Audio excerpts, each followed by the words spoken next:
Hi, my name is Carolyn Enting, Associate Editor of MiNDFOOD Style, and today we're here with Lorinda Sutcliffe from Loobies Story.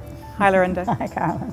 So Lorinda, Loobies Story is a great success story. You've done 5 years, entering your 6th year, you and your husband Brent at the helm. If you had to describe your label to someone in a couple of sentences, what would you say? Our product definitely has a bohemian edge, but with a lot of luxury, a lot of point of difference, so not a hippie-dippy kind of bohemian.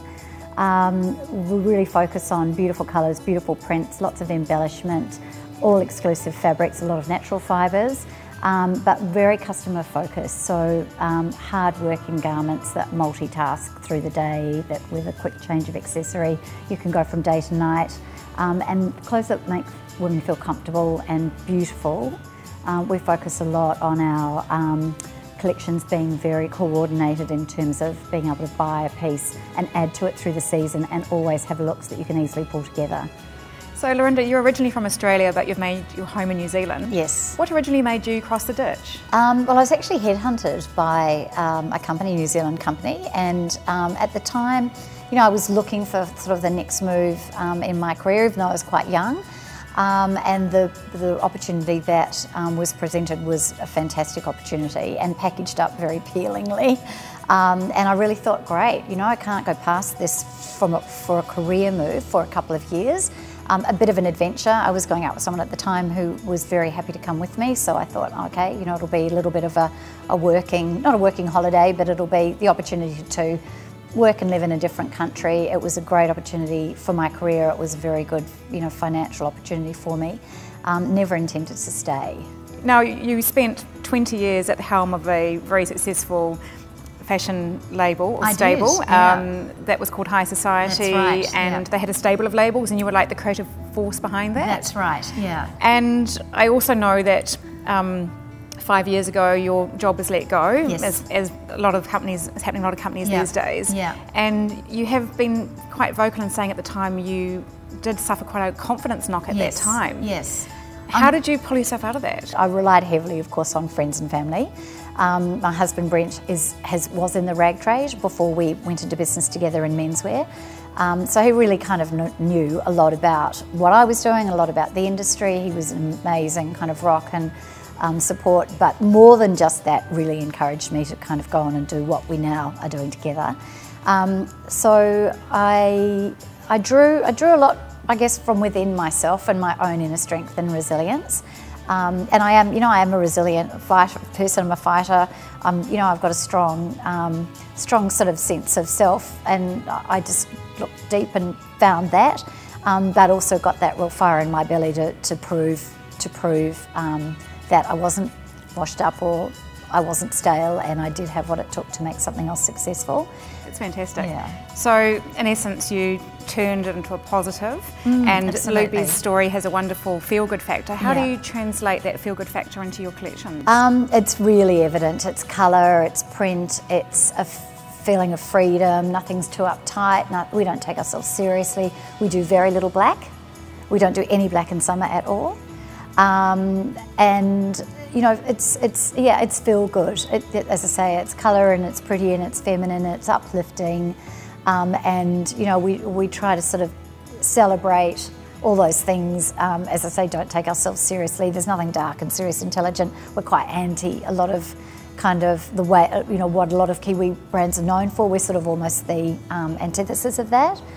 So I think a lot of that feel good that came out of that sort of you know, triumph over adversity is absolutely reflected in the clothes, and that's always what I wanted to be. And a couple of our positioning statements, you know, 2 of our positioning statements are a love for life and a life well lived, and that's all about, you know, how that's my philosophy for life, and that's what we try to bring to the collection. So why Loobies Story, not Lorinda Sutcliffe, the label name? I don't know. I suppose I kind of wanted it to be personal to me, but I didn't want it to be my name, and I'm not sure that I can actually tell you why I didn't want it to be my name. Maybe it's, even though I've said I was very driven by ego to create the brand, something, perhaps maybe there was something in there with the confidence that I didn't want it to be Lorinda Sutcliffe. I'm not quite sure of the psychology behind that, but Loobie's actually my nickname. Okay. And that's the nickname that Brent gave me when we met. And that's what all my nearest and dearest call me. So it was still very personal to me. So Stories. What is the story behind your Autumn Winter collection? Well, it's actually about a road trip that's done between, in California, done between Los Angeles and San Francisco. So it's very influenced by two things really. I see a lot of similarities between that California woman and the New Zealand and Australian woman by virtue largely of our landscape and of course our climate. That, you know, we do have these beautiful coastlines and we do have this beautiful kind of scenery. We do have a lot of beach and outdoor lifestyle and a more relaxed lifestyle than perhaps, you know, the east coast of the States, for example, or perhaps Europe.